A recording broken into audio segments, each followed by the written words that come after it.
Les 3 points, la victoire, c'est tout ce qu'il nous faut pour demain.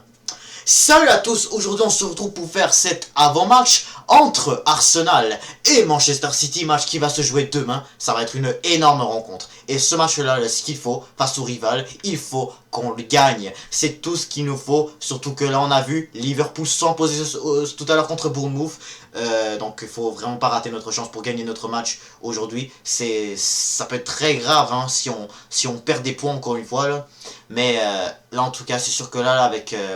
tout ce qu'on a pu voir dans ce mois de janvier, parce que là maintenant on est déjà février, donc là maintenant il faut qu'on voit vraiment qu'est-ce qu'il faut faire, parce que ça va être un match qui va être difficile, ça c'est certain, et en tout cas il y a plein de choses à dire avant de savoir comment faire pour gagner cette équipe de Pep Guardiola. Avant de commencer, n'hésitez pas à vous abonner, liker, commenter, ça fait toujours un très grand plaisir de vous avoir dans mes vidéos. Mais avant de parler de ce match en général, j'aimerais revenir sur ce tirage pour les barrages de cette LDC. Je vais vous le montrer juste là.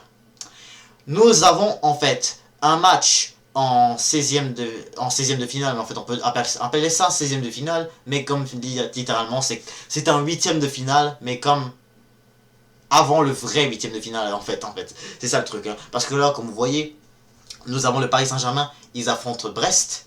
Le gagnant de ce clash va affronter soit Liverpool ou soit le Barça. Donc admettons si c'est Liverpool qui affronte le PSG exemple, je vais prédire, en parlant de ça je vais prédire un peu. Donc si c'est Liverpool qui affronte le PSG, ça veut dire que le Barça va affronter l'autre 8e que vous voyez de l'autre côté. Ça veut dire l'AS Monaco ou Benfica. Donc admettons que c'est le Barça qui joue contre Monaco, parce que je pense que Monaco peut gagner ce match là, mais en tout cas ça va pas être des matchs faciles. Hein. Déjà on a vu que le PSG a gagné 5-2 contre Brest, donc ça certainement il devrait être prêt à refaire la même chose dans ce match, dans ces deux matchs-là en fait. Puis même chose pour le Monaco, ils ont déjà joué contre Benfica au mois de novembre, ils avaient perdu 3 buts à 2 à domicile. En tout cas, tout peut être possible dans une Ligue des Champions, donc encore une fois je le dis tout de suite.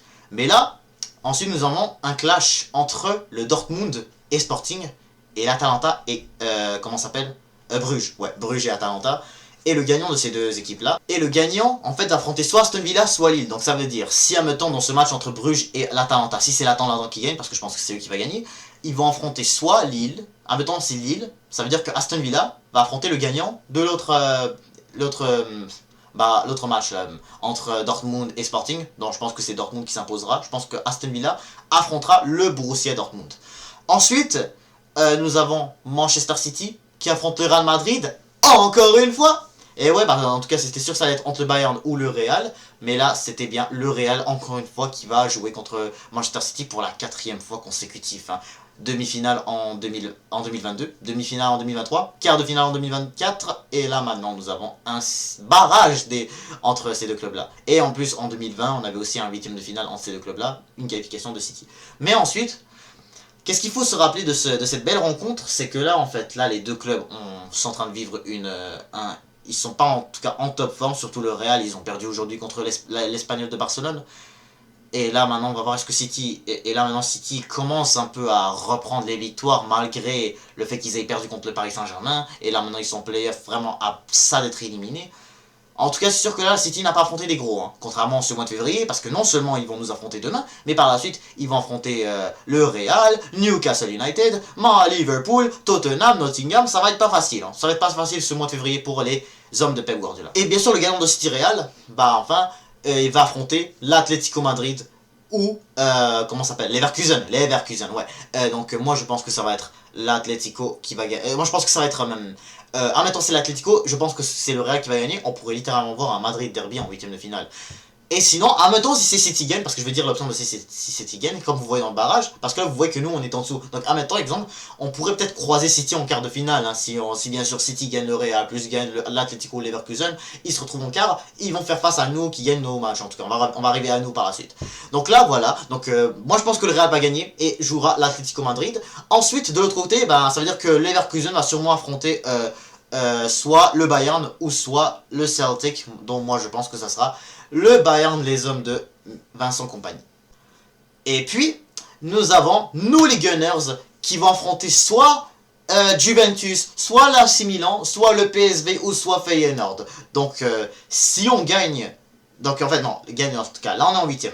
Mais là, en tout cas, si, admettons, le PSV gagne la Juventus, moi, en tout cas, j'aimerais que PSV gagne Juventus et Feyenoord gagne l'AC Milan. Parce que moi, je déteste les clubs italiens, mais je vais vous dire pourquoi après. Mais en tout cas, faut savoir que l'AC Milan, voilà, s'il gagne contre Feyenoord, il va affronter soit l'Inter, soit nous, soit Arsenal. Donc, si l'AC Milan gagne, donc en fait, si l'AC Milan gagne, moi je pense que ça va être l'AC Milan qui va gagner, donc ils vont sûrement, donc ils peuvent faire on pourrait voir un Milan derby dans ce huitième de finale. Ou sinon ça va être nous qu'on va les avoir et l'Inter va affronter soit la Juventus ou le PSV. Donc littéralement on pourrait avoir ces quatre équipes là. Donc moi comme je disais tout à l'heure, j'aimerais pas avoir un club italien parce que comme vous le savez, dans cette phase de ligue, nous avons les seuls matchs en fait qu'on n'a pas gagné, c'est contre les clubs italiens, contre l'Atalanta et contre l'Inter Milan. Donc voilà, donc littéralement, je sais que les clubs italiens sont toujours redoutables à affronter. C'est très dur de leur marquer des buts. Donc vraiment, j'espère vraiment avoir cette équipe.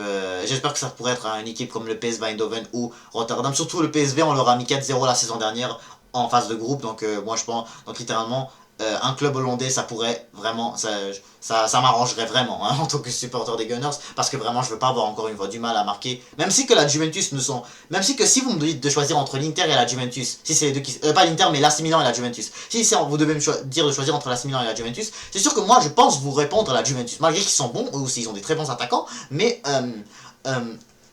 moi je ne voudrais vraiment pas affronter moi je voudrais vraiment pas affronter cette équipe de l'AC Milan. Vraiment ils ont un gardien exceptionnel qui s'appelle Mike Maignan, une défense vraiment qui va être dure à passer, surtout que Kyle Walker est allé là-bas, donc sûrement il va avoir une amélioration sur ce défenseur anglais, sur latéral anglais. Ensuite, et bien sûr leurs attaquants sont redoutables comme Pulisic, Leao et tout, c'est une attaque dangereuse l'AC Milan. Donc voilà pourquoi je pense que Juventus serait une équipe pour moi très correcte pour affronter si c'est bien sûr ces deux Italiens là qui se. Et en tout cas on a parlé on a parlé de ces barrages là. C'est sûr qu'on va y revenir dessus avant que les matchs vont se jouer. Mais là maintenant en marquant sur Arsenal Manchester City. Donc vraiment ça va être un énorme clash. Et moi j'aimerais bien vraiment qu'on gagne, parce que qu'est-ce que vous vous souvenez vraiment de ma réaction lorsqu'on a fait 2-2 à l'Etihad Stadium au mois de septembre? J'étais dégoûté, parce que pour de vrai on aurait largement pu gagner, et surtout aller en première place. Je me souviens, si on aurait pu gagner ce match là, la première place serait bien la nôtre. Mais malheureusement on n'a pas du tout gagné ce match là, c'était... Même si qu'on était à 10 joueurs dans ce match là, c'était Léo Trossard qui est sorti, et même là on a dû continuer la deuxième mi-temps vraiment étant 10 joueurs, et ce qui a fait qu'en mettant 10 joueurs on a fait vraiment 0 attaquant, 3 milieux je pense, sinon le reste c'est bien en défense. Et ça aurait pu marcher, mais malheureusement City nous ont bien eu à la fin, vraiment à la toute fin, si vraiment juste Stones ne marque pas, si vraiment si juste Stones si genre juste Saliba aurait pu arrêter Stones, et directement directement ça y est, c'est coup de sifflet hein, final. Même si que vraiment on a un petit peu je trouve exagéré dans les pertes de temps, mais ça vraiment ça nous a pas du tout aidé du tout hein, parce que vraiment faut dire que City à ce moment là c'était fort quand même hein, c'était fort, ils gagnaient tous leurs matchs et tout jusqu'à ce qu'on arrive, on fait match nul, on prend un point à l'Etihad Stadium, donc vraiment c'était chaud ce match là. Mais là maintenant, parce que là il faut qu'on revienne là, maintenant dans les récentes formes, c'est sûr que là maintenant, Manchester City sont, en tout cas, je crois ils sont 4ème de première ligue maintenant, parce que c'est maintenant les 6ème c'est Chelsea, 5ème c'est Newcastle je crois. Je crois que c'est Newcastle, 3ème c'est Nottingham Forest bien sûr, qui d'ailleurs, Nottingham Forest, je vais vous le préciser tout de suite, Nottingham Forest se sont fait prendre 7 buts, en fait non, ils ont gagné 7-0, qu'est-ce que j'ai dit, c'est fait prendre 7 buts, ils ont gagné 7-0. Ils ont gagné 7-0 contre même Brighton, donc ça sent pas bon, hein. En tout cas ça sent pas bon Nottingham Forest qui revient en top forme après perdre 5 buts à 0 contre Bournemouth le week-end dernier, et là maintenant ils arrivent aujourd'hui, maintenant c'est Bournemouth qui perd contre Liverpool aujourd'hui, pendant ce temps-là Forest qui met 7-0 à cette équipe de Brighton, une équipe que nous on n'avait même pas été capable de battre vraiment, donc... En tout cas, c'est surprenant cette équipe de Nottingham, hein. Pourquoi une équipe de Nottingham que nous, en tout cas, on leur a mis 3-0. On sait jamais, en tout cas, on sait jamais, cette première ligue est un peu dingue. Mais bref, donc là, City sont maintenant 4ème place. Nous, les Gunners, on est 2ème. Maintenant, on est 9 points derrière les Reds, parce que là, il reste encore à qu'on puisse essayer de gagner cette équipe de City pour qu'on revienne toujours à 6 points derrière eux. Donc là, maintenant, notre but, c'est juste de gagner. Et là, maintenant, il faut qu'on... Et là, vraiment, il y a une manière si on veut gagner ce match-là. Il y a une manière, en tout cas, là. Parce que là, on sait que cette équipe de City là, va peut-être essayer de bien nous pousser pour pouvoir gagner ce match-là. Sinon, il faut que nous, en tout cas, il faut que nous, les Gunners, on arrive à surtout à leur mettre des buts. C'est ça le truc, hein. Parce que là, cette équipe de Manchester City, récemment, lorsqu'ils gagnent leur match, en tout cas, quand c'est à l'extérieur, surtout, hein, je précise, parce que ça dépend, des fois, il y a des journées où que City, souvent, là, ils sont en top form, comme le cas de la semaine dernière contre Chelsea. Ils ont bien eu Chelsea, parce que Chelsea, il faut dire qu'eux aussi, ils sont en tout cas en mauvaise forme depuis voilà certains temps. Au mois de décembre, ils se sont tellement pris trop fort après avoir battu Tottenham. Maintenant, ils commencent à se baisser eux aussi. Ils commencent à baisser, en tout cas, ils sont maintenant en 6ème place. Mais ensuite, là, c'est que là, maintenant, ils arrivent à l'Etihad Stadium, ils affrontent City qui était vraiment en difficulté. Quand ils gagnaient 2-0 contre Brentford, je me souviens, ils gagnaient 2-0 contre Brentford, ils se sont fait remonter au score par la suite en 10 minutes. Donc ça montre que quand même, je pense qu'on pourrait être capable de leur mettre au moins un but, peut-être, je ne sais pas, là, mais en tout cas, il faut qu'on regarde surtout l'équipe idéale pour affronter les Citizens. Et là maintenant, c'est le temps qu'on commence à parler de cela, parce que tout d'abord, dans les buts. Dans les buts. Je vais préciser, hein, parce que là, je sais que ce gardien-là n'a pas joué contre Giron. David Raya. C'est là le coup dur un peu, même si que, en même temps, hein, même si, je sais là, j'ai entendu qu'il a eu une blessure, mais en tout cas, heureusement que cette blessure va pas durer longtemps, mais peut-être qu'il va juste durer cette rencontre-là, en espérant, bien sûr, en espérant qu'il sera en top forme pour jouer contre Pep Guardiola, contre les Manchester City, mais, vraiment, il faut qu'il soit titulaire, David Raya. On a besoin de lui dans des gros matchs comme ça. C'était littéralement le joueur que j'aurais le moins espéré qu'il se blesse. Mais en tout cas, ce qui est sûr, c'est que Manchester City, c'est sûr que là maintenant ils ont toute leur attaque. Ça c'est vrai. Mais en tout cas, toujours pas de Rodri, hein, faut préciser. Mais nous, en tout cas en tant que Gunners, il faudra bien sûr qu'on s'impose contre les hommes de Pep Guardiola. Donc là, non, c'est sûr que là, si on veut vraiment pas se faire prendre de but, c'est sûr que là, on aura besoin d'un David Raya en fait. Parce que là, vraiment, Leno, parce que là, si on met Leno au but, aïe aïe aïe, ça va être très compliqué hein, si on met Leno au but. Mais en tout cas, c'est sûr que là, faut pas le sous-estimer, ça se pourrait qu'il nous réalise un grand match. Hein. Mais en tout cas, avec l'erreur qu'il a osé faire contre City, c'était idiot un peu. Maintenant, je vais pouvoir passer à la défense. Donc, logiquement, en défense centrale, ça va être William Saliba et Gabriel. Je pense que la défense, j'espère qu'elle pourra être en top forme, surtout face à Haaland ou face à Foden. Si je me rappelle bien, le but de Haaland, c'était comme un trou laissé entre ces deux défenseurs-là, quelque chose qu'il ne faut pas du tout refaire. Parce que là, il faut dire que Haaland devant les buts, ça y est, c'est mort, il marque. Mais en tout cas... Ensuite, pour passer au prochain joueur, ça va être sur les côtés. J'espère qu'on pourra donner une chance à Lewis Kelly. Et bien sûr, de l'autre côté, on pourrait donner une chance à Timber. Je ne sais pas en fait, parce que là, il y a beaucoup de gros débats qui se passent récemment entre ces trois latérales-là, si on parle de Timber, Lewis Kelly et Calafiori.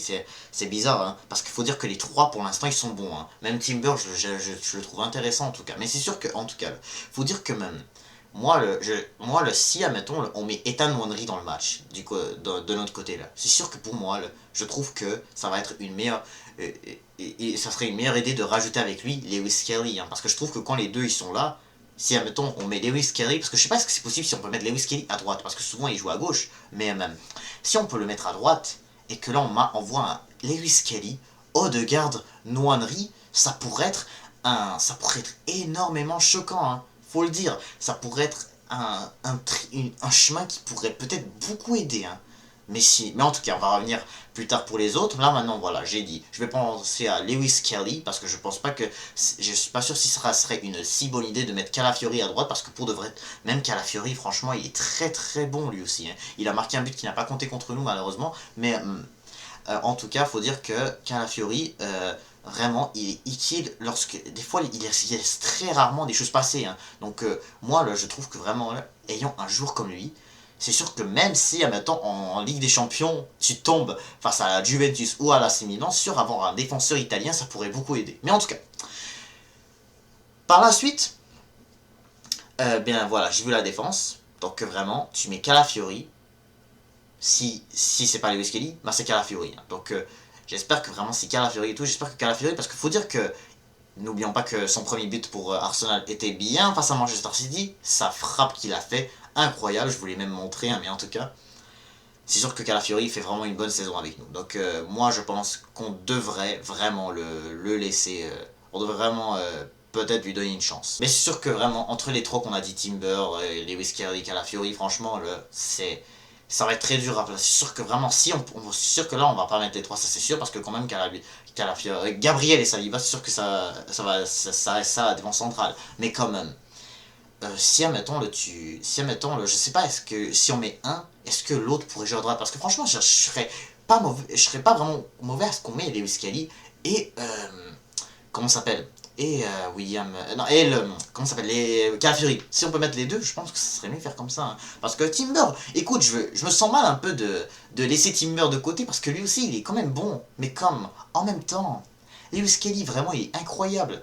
Vraiment, j'aime bien les matchs qu'il fabrique, hein, qui est en train de nous faire. Mais là, maintenant, on peut passer au milieu. Dans le milieu, j'irai avec Thomas Partey, Odegaard et Declan Rice. C'est vraiment le milieu qu'il nous faut, c'est vraiment le milieu qu'on a besoin pour jouer face à Manchester City. Vraiment, les trois vraiment pourraient, surtout Partey qui ne joue pas sur les côtés, hein, au moins maintenant on a nos trois latéraux. Maintenant ça pourrait nous aider, surtout que là il nous manque encore une fois Ben White et Tomiyasu qui ont des blessures inarrêtables. Franchement, je me demande c'est quoi ils vont revenir. Il y en a qui disent c'est le 3 février, maintenant quand on continue de déplacer, 16 février le retour. Hein, aïe aïe aïe. C'est des blessures inarrêtables, hein, franchement. Mais en tout cas, donc sinon, bien sûr, Ethan Henry, lui, ça va être en attaquant. Pour revenir maintenant à l'attaque, on va y aller tout de suite. L'attaque, bah, ça va être Nwaneri, Trossard et Havertz. Donc vraiment, j'espère qu'on pourrait laisser Martinelli de côté, parce que vraiment, Martinelli n'est vraiment qu'un bon à rien. Parce que vraiment, quand je regarde juste vraiment les matchs qu'il nous fait, c'est pas exceptionnel du tout. Là. Donc vraiment, là, tu mets Martinelli, tu laisses de côté Nwaneri, alors que Martinelli n'est même pas quelqu'un qui joue à droite. Vraiment, c'est une mauvaise idée. La Nwaneri doit commencer aujourd'hui. Avec Lewis Kelly, ça pourrait vraiment nous aider. Hein. Parce que vraiment, c'est le temps pour Nwaneri, surtout, de nous prouver qu'il est quelqu'un qui peut remplacer Saka. Parce que vraiment, je sais que vraiment, il y a eu beaucoup de recherches. Mais là, maintenant, ça y est, le transfert est fini. Là. On signera personne. Mais en tout cas... Ethan Nwaneri, bien sûr, vraiment, j'espère qu'il va commencer dans ce match-là, j'espère, et j'espère surtout qu'il va commencer vraiment en attaque, et Odegaard pourra commencer derrière lui, vraiment, les deux sont là, vraiment, ça peut bien aider, là. C'est comme si tu avais Bukayo Saka, même si que, franchement, si Bukayo Saka revient, c'est sûr que Bukayo Saka va toujours reprendre la place, mais comme vraiment Nwaneri, il faudrait vraiment qu'on trouve un moyen pour faire jouer les trois, mais en tout cas... Sûr que là on est encore loin de ça, mais le truc c'est que vraiment pour aujourd'hui affronter cette équipe de City, c'est sûr que vraiment on aura besoin de vraiment le fait que Mikel Arteta doit comprendre que vraiment le faire jouer Martinelli à droite à la place de Nwaneri, c'est une idée terrible. Manchester City aura aucun problème pour nous défendre. Manchester City au final, ils ont tous leurs attaquants ou presque là. Ils ont KDB, ils ont Foden, ils ont Haaland, ils ont peu importe. Et ils ont Marmouche aussi, hein, faut pas oublier Marmouche. Donc littéralement, là, on doit pas vraiment compter à chaque fois sur la défense pour ça. Hein. Mais en tout cas, hein, non. Mais en tout cas, là, imaginez si c'est encore une fois Michael Oliver l'arbitre aujourd'hui, là, demain pour Manchester City, là. Non. J'espère que c'est pas lui. Vraiment, j'espère que c'est pas lui, là, parce que cet arbitre-là, là, est vraiment quelqu'un qui semble être très, très favorisé par ce club des Sky Blues. Hein, faut le dire. Hein. Là, je vais un peu me montrer un peu que je suis assez... Écoute, je vais pas parler trop vite non plus, mais faut dire que Michael Oliver est un arbitre qui est assez favorisé par cette équipe de City. Mais en tout cas, peu importe c'est qui l'arbitre, peu importe c'est qui quoi que ce soit, il faut juste qu'on gagne demain. Surtout si on veut essayer de rattraper Liverpool, qui doit bientôt aller affronter City à l'Etihad Stadium, mais bien sûr, voilà, ils auront des matchs compliqués pour le restant de la saison, jusqu'à mars, avril, là on est déjà là on est déjà le 2 février, le 1er février, parce que le 2 ça va être la journée, ça va être demain. Donc, tu ne peux pas perdre aujourd'hui, là. Vraiment tu ne peux pas perdre aujourd'hui contre Manchester City, parce que là, je sais il est déjà minuit lorsque je tiens dans cette vidéo, mais quand même, aujourd'hui, évitons de perdre, parce que ça peut être très très grave hein, si on perd. Et là j'ai comme un stress de fou pour de vrai parce que si Mikel Arteta fait encore du n'importe quoi dans l'équipe, qui ne fait pas entrer Nwaneri, malgré qu'il devrait quand même pas faire ça à mon avis, mais en tout cas qu'il fait juste vraiment une composition différente que qu'est-ce qu'il faut faire littéralement. Je pense qu'on peut être fini vraiment parce que Manchester City vraiment arrêtons de rigoler sur eux, arrêtons de les sous-estimer, de dire que City c'est comment on dit en anglais don't count them out, ça veut dire arrêtons de dire qu'ils sont en train de flop littéralement. Je sais que là ils reviennent un peu d'une crise qu'ils avaient, mais là maintenant on dirait qu'ils sont en train de se réveiller de fou, on dirait. J'ai comme ce sentiment en tant que fan des Gunners, comme d'habitude les Citizens, voilà, toujours vraiment à certains moments de l'année, ils peuvent flop, mais par la suite vraiment ils se réveillent vite et tout, et ça pourrait même aller jusqu'à ce qu'ils peuvent gagner la PL même. Si Liverpool, eux aussi, ils font comme la saison dernière, ils perdent la Ligue à la fin comme ce qui s'est passé l'année passée, donc vraiment aujourd'hui ce qu'il faut, les 3 points. Et je vais aller être confiant, je vais être confiant, surtout vraiment avec la condition que j'ai dit. Je pense que je vais aller avec un nouveau 1-0 pour Arsenal. Vraiment, but de Nwaneri, allez, avec un but de Ethan Nwaneri. Vraiment, je pense que c'est vraiment le joueur qui peut nous sauver la journée d'aujourd'hui. Parce que, vraiment, vraiment, je pense que c'est vraiment un joueur qu'il nous faut. Et entièrement. Surtout vraiment si la défense aujourd'hui, elle est comme d'habitude lorsqu'on affronte Manchester City, vraiment Gabriel qui lâche pas à Londres, t'as un Saliba qui essaie de bien garder sur Phil Foden, Timber qui lâche pas Bernardo Silva aussi, je regarde juste vraiment les choses qui s'est bien passé lorsqu'on est allé chez eux à l'Etihad Stadium. Donc en tout cas, ce qu'il faut faire, c'est surtout éviter de se prendre des buts, parce que vraiment si on se prend un but genre en première mi-temps, je pense que vraiment notre match va être très compliqué, ça va être très compliqué de chercher une égalisation, surtout vraiment avec des Kai Havertz, que j'espère vraiment qu'il fera pas un mauvais match, vraiment j'espère que Kai Havertz va juste vraiment être réveillé vraiment et qu'il va juste vraiment faire en sorte qu'on ne perd pas demain. Mais je vais rester quand même confiant, je vais essayer de me calmer, me rassurer un peu, mais je dis vraiment ce qu'on voit vraiment récemment. Les Citizens vraiment semblent ne plus rigoler, mais plus du tout. Après vraiment leur victoire contre Bruges aussi, contre Chelsea et tout. Même si quand même, c'est sûr que c'est pas des matchs non plus qu'il faut prendre à valeur, parce que même Chelsea, exemple, ils chutent. Même Bruges, ils sont en train de chuter littéralement là, après le nombre de défaites et de matchs nuls qu'ils ont eu récemment contre Fulham, contre Everton, contre Bournemouth, etc. Et là maintenant contre Man City, là, mais... Et bien sûr, hein, Bruges quand même, c'est pas non plus une équipe en Champions League qu'il faut mettre en valeur, parce que même si quand même ça reste la meilleure équipe en Belgique, mais même à ça tu dois pas vraiment dire que c'est à cause de ça, que c'est à cause de ce match là qu'ils reviennent, mais en tout cas je pense qu'on peut le faire, vraiment on peut le faire si vraiment on fait vraiment ce que j'ai dit là, vraiment les façons de placer vraiment, et que surtout vraiment il n'y ait pas de déception non plus, et qu'on espère surtout que David Raya soit titulaire, parce qu'il va être ça va être très important, parce que j'ai pas vraiment si confiance que ça en Leno. Donc c'est la fin de cette vidéo avant match, donc n'hésitez pas à vous abonner, liker, commenter, et je vous dis à toutes.